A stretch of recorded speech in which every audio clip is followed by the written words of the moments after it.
en réalité, on évoque une période de 3 règnes, en Chine comme en France. D'ailleurs, c'est assez drôle. Donc, Chine, c'est le contemporain de Louis XIV. C'est amusant parce qu'ils ont des dates de règne très, très proches et ils ont tous les deux un règne très long. Alors, ils ne se sont jamais rencontrés, mais ils s'estiment, ils se connaissent grâce aux pères jésuites envoyés par Louis XIV en Chine, qui décrivent beaucoup de choses de ce qu'ils voient en Chine, et qui décrivent Kangxi à Louis XIV. Et il y a une véritable estime qui naît réciproque.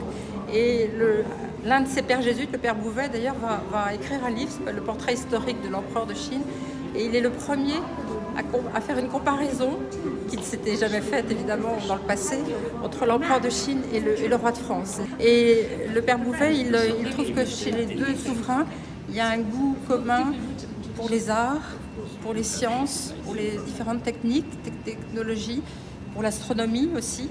Vous savez que Louis XIV va créer l'observatoire à Paris en 1670 et l'astronomie en Chine c'est primordial, c'est essentiel. D'ailleurs le père Couplet, qui est un jésuite flamand qui vient recruter des jésuites français à la cour, enfin qui vient demander à Louis XIV d'envoyer des jésuites en Chine, c'est en premier lieu pour tenir le bureau impérial d'astronomie qui, depuis le père Ricci, depuis le début du XVIIe siècle, est tenu par des jésuites.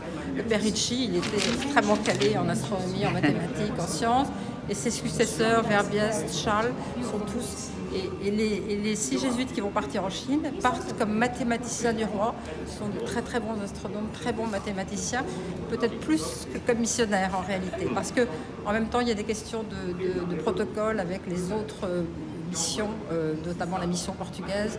Les Portugais ne voient pas d'un très bon œil les Français qui envoient des missionnaires en Chine sans leur demander l'autorisation. Enfin, ça nous entraînerait un peu loin.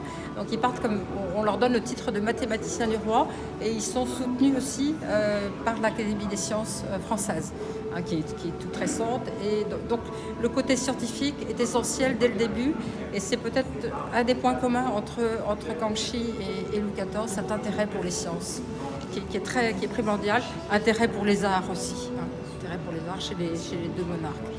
Et les choses vont se poursuivre au cours des règnes suivants, c'est-à-dire que un personnage comme Bertin, dont on parlera tout à l'heure, qui a été ministre à la fois sous Louis XV et sous Louis XVI, va persuader Louis XV et Louis XVI de continuer à s'intéresser à la Chine, de continuer à correspondre avec la Chine. Les Chinois sont heureux d'apprendre des choses sur la Chine et les Français sont heureux d'apprendre des choses sur les industries chinoises, l'agriculture chinoise, sur la culture du riz, la culture de la soie, mais plein d'autres choses. Il y a une soif de connaissance des deux côtés. Et ça c'est très important. Et c'est même très touchant, même par certains côtés.